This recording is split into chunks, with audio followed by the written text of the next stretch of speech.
Class 10 Hindi medium के student के लिए खुशखबरी है। कल जो वीडियो हम छोड़े थे 2 मार्क्स का हिस्ट्री का सजेशन, उसी का हिंदी वर्सन है ये।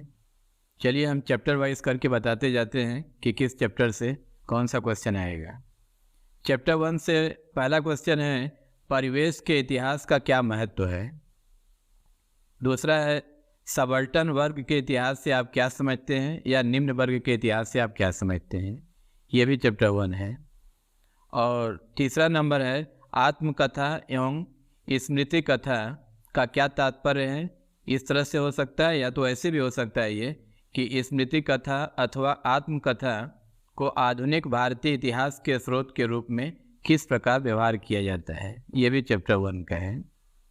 उसके बाद फिर चौथा क्वेश्चन है स्वामी विवेकानंद के नव्य वेदांत की विचारधारा की व्याख्या करें, ये पाठ 2 का है। उसके बाद फिर 5वां नंबर ग्राम वार्ता प्रकाशिका पत्रिका कब प्रकाशित हुई थी, इसको विशिष्ट पत्रिका क्यों कहा जाता है, ये पाठ 2 का है, यानी चैप्टर 2। उसके बाद 6वां नंबर है हुतुम प्याचार नक्शा पुस्तक में बंगाली बाबूगिरी को किस प्रकार चित्रित किया गया है, यह भी पाठ 2 है।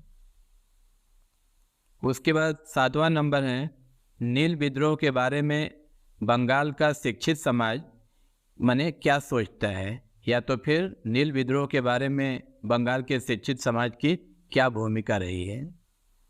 या तो फिर इस तरीके से भी आ सकता है कि नील विद्रोह में हरिश्चंद्र मुखोपाध्याय की क्या भूमिका रही है। ये दोनों एक ही क्वेश्चन है, थोड़ा माने हो सकता है कि सबकी भूमिका है या तो फिर हरिश्चंद्र मुखोपाध्याय का अलग से आए। उसके बाद फिर ये भी चैप्टर 3 का है ब्रिटिश सरकार ने वन अधिनियम कानून क्यों बनाया। और 9वां नंबर है खुदकठी या खुदकठी प्रणाली से आप क्या समझते हो, ये प्रणाली कहाँ पर प्रचलित थी, ये भी पार्ट 3 है। उसके बाद 10 नंबर है चुआर विद्रोह किसे कहते हैं, पाइकर चुआर विद्रोह में क्यों शामिल हुए और इनकी विफलताएं एवं महत्व बताओ। 2 याद कर लेंगे, 2 विफलता और 2 इसका महत्व, ये भी पार्ट 3 का है। उसके बाद फिर यहाँ से शुरू होता है पार्ट 4। 11 नंबर है हिंदू मेला के स्थापना के पीछे क्या उद्देश्य था। और 12 नंबर है इलवर्ट बिल क्या है, इलवर्ट बिल विवाद का क्या महत्व है, यूरोपीय समुदाय के लोगों ने इसका विरोध क्यों किया था, भारतीयों ने इसका स्वागत क्यों किया था, और इस बिल से भारतीयों ने क्या शिक्षा ली थी। इस प्रकार का माने इलवर्ट बिल का जितना टॉपिक है उसको आप पढ़ लेंगे, ये भी पार्ट 4 का है। उसके बाद 13 नंबर है 19वीं शताब्दी के उत्तरार्ध में सभा समिति युग का विकास कैसे हुआ, या तो फिर 19वीं शताब्दी के उत्तरार्ध को सभा समिति युग ही क्यों कहा जाता है, इस टाइप का क्वेश्चन हो सकता है, ये भी पार्ट 4 का है। उसके बाद भारत सभा की स्थापना के पीछे क्या उद्देश्य था। भारत सभा माने ये क्या नाम है, सुरेंद्र नाथ बनर्जी का है ये।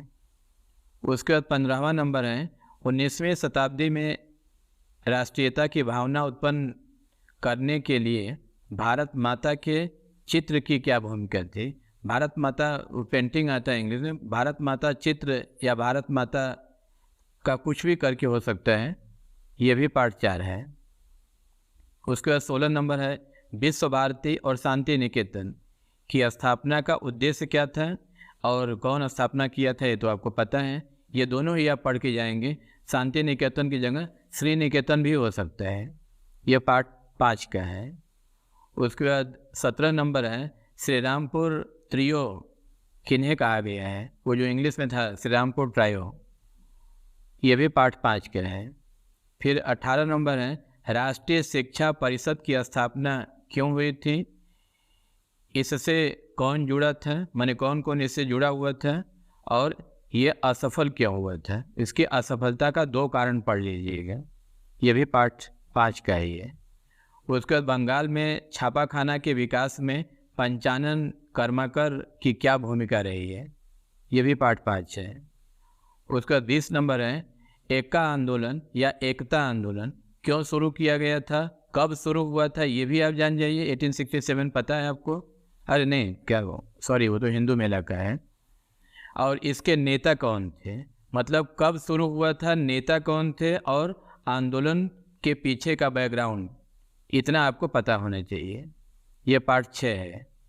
उसके बाद बारदौली सत्याग्रह आंदोलन क्यों शुरू हुआ, कब और किसके द्वारा हुआ। फिर उसके बाद 22 नंबर है, तिनकठिया प्रणाली क्या थी, ये भी पार्ट 6 का है। उसके बाद 23 नंबर, श्रमिक एवं किसान पार्टी क्यों बनाई गई थी, ये भी पार्ट 6 है। फिर उसके बाद 24 नंबर है, एंटी सर्कुलर सोसाइटी, ये इंग्लिश में ही मैंने लिखा हुआ है, हम ट्रांसलेट करने का कोशिश किया, आप लोग थोड़ा समझ जाइए मेरी भावनाओं को। एंटी सर्कुलर सोसाइटी किस उद्देश्य से स्थापित की गई थी, और इसके संग संग हम वो इंग्लिश मीडियम वाले वीडियो में भी बोले थे कि कार्लाइल सर्कुलर के बारे में भी पढ़ लीजिएगा। पहले कार्लाइल सर्कुलर बना था, उसके बाद तब एंटी सर्कुलर सोसाइटी आया था। ये भी पार्ट 7 का है ये। उसके बाद फिर 25 नंबर है, बीना दास क्यों प्रसिद्ध हैं, ये पार्ट 7 है। दलित किन्हें कहा गया है या कौन दलित थे, ये भी पार्ट 7 है। और 27 नंबर है, शरणार्थी समस्या क्या है, इस काल को किस काल को पुनर्निवास युग कहा गया है, जो रिहैबिलिटेशन शब्द आया था इंग्लिश में, ये पार्ट 8 का है। फिर इंस्ट्रूमेंट ऑफ एक्सेशन का क्या तात्पर्य है, वो इंस्ट्रूमेंट ऑफ एक्सेशन वो माने संधि है जिसके आधार पे प्रेस्ली स्टेट को, माने उसको क्या बोलते हैं, जो माने आज़ादी के समय जो राज्य स्वतंत्र थे उनको भारत में मिलाया गया था, जिस तरीके से सरदार वल्लभ भाई पटेल ने मिलाया था, वो उसी से रिलेटेड कुछ है। हम एग्जैक्ट हिंदी नहीं बोल पा रहे हैं, इंस्ट्रूमेंट ऑफ एक्सेशन ही वहाँ पे आ रहा है, का क्या तात्पर्य है, ये चैप्टर 8 का है। फिर नेहरू लियाकत समझौता जो 1950 में हुआ था, ये क्यों हस्तांतरित हुआ था और कब हुआ था, वो तो यहाँ पे लिखा ही है 1950। और 30 नंबर है, पट्टी श्री रामुलु कौन थे। आप लोग वीडियो को देखिए, लाइक कीजिए, शेयर कीजिए, सब्सक्राइब कीजिए अगर आप चैनल पे नए हैं तो। और बहुत जल्द हम हाजिर होंगे 4 और 8 मार्क्स का लेकर के। आपका बहुत बहुत धन्यवाद।